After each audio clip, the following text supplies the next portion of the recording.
আজকে আপনার যেই ধরনের অনুভূতি হচ্ছে আমার একই ধরনের অনুভূতি, কারণ নিয়মের বেড়াজালে আপনাকে কখনো কখনো আটকে দেওয়া হয়, আবার আমাকেও কখনো কখনো আটকে দেওয়া হয়।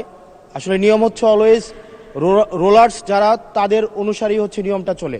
নিয়মটা যখন ইন ফেভারে থাকে তখন বলা হয় এটা নিয়ম, আবার যখন বিরুদ্ধে যায় তখন এটাকে বলা হয় কাস্টম। কোনটা সাংবিধানিক কোনটা অসাংবিধানিক এই বেড়াজালে এই সংসদ ঘুরপাক খাচ্ছে। এর মাঝখানে যেহেতু দেবিদ্বার থেকে মানুষ আস্থা রেখে 1,72,000 মানুষ ভোট দিয়ে এই সংসদে পাঠিয়েছে, তাদের পক্ষে 1 মিনিট 18 সেকেন্ড কথা বলছি। আমার দেবিদ্বার থেকে চান্দিনার একটা রাস্তা আছে, যে রাস্তা দিয়ে 2 লক্ষ মানুষের যাতায়াত। মাননীয় স্পিকার, 2 লক্ষ মানুষের যাতায়াত হলেও এই রাস্তাটা মাত্র 12 ফিট, অর্থাৎ 2টা সিএনজি একসাথে 2টা ক্রস করতে পারে না।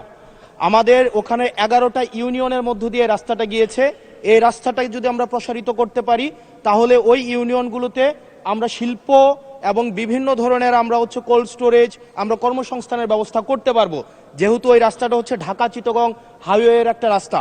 এবং এই রাস্তাটা যদি আমরা প্রশস্ত করতে পারি তাহলে আমাদের কুমিল্লা থেকে আমাদের ঢাকা থেকে যে সিলেটের যে যাতায়াত, সেই যাতায়াত হচ্ছে আমাদের 40 কিলোমিটারের মতো কমে যাবে। মাননীয় স্পিকার, সার্বিক দিক বিবেচনায় কর্মসংস্থান বৃদ্ধি এবং যোগাযোগ হচ্ছে আমাদের 40 কিলোমিটার কমানোর জন্য আমাদের কুমিল্লা আমাদের দেবিদ্বার থেকে চান্দিনার যে রাস্তাটা আছে সেটা 12 ফিট আছে, এটাকে প্রশস্ত করে এটাকে হাইওয়ে করার জন্য মাননীয় স্পিকার আপনার মাধ্যমে সংশ্লিষ্ট মন্ত্রণালয়কে অনুরোধ জানাচ্ছি।